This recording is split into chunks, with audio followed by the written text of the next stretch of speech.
Imagine you need to throw a ping pong ball into a moving basket from 10,000 kilometers away. Now imagine it's not a ball but a radio signal, and not a basket but a spacecraft the size of a car at the edge of the solar system. It seems impossible, right? But this happens every single day. And behind it are they. 3 giant antennas located on 3 continents: California, Spain, Australia. Together, they form NASA's Deep Space Network, the most powerful communications system in history. Right now, as you watch this video, one of these dishes, as tall as a 20-story building, is slowly turning, catching the faint whisper of a probe that is so far away that its signal, traveling at the speed of light, takes over a day to reach us. How does it work?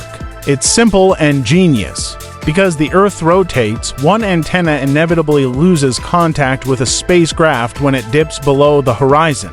But thanks to 3 complexes spaced 120 degrees apart in longitude, our cosmic interlocutor is always within view of at least one of them, a continuous dialogue with the universe. These antennas don't just listen, they also speak. This is the channel we use to send commands to rovers, space stations, and interplanetary probes. One calculation error, the slightest inaccuracy, and a precious command could be lost in endless cosmic silence. But the most amazing signal was captured in 2017. It came from the Voyager 1 spacecraft. But it wasn't just a signal. It was a recording. The Golden Record, a message for extraterrestrial civilizations sent into space 40 years prior. And that day, the antenna in California heard it again, like an echo from the past that had traveled 21 billion kilometers.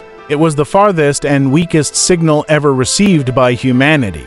And it was heard.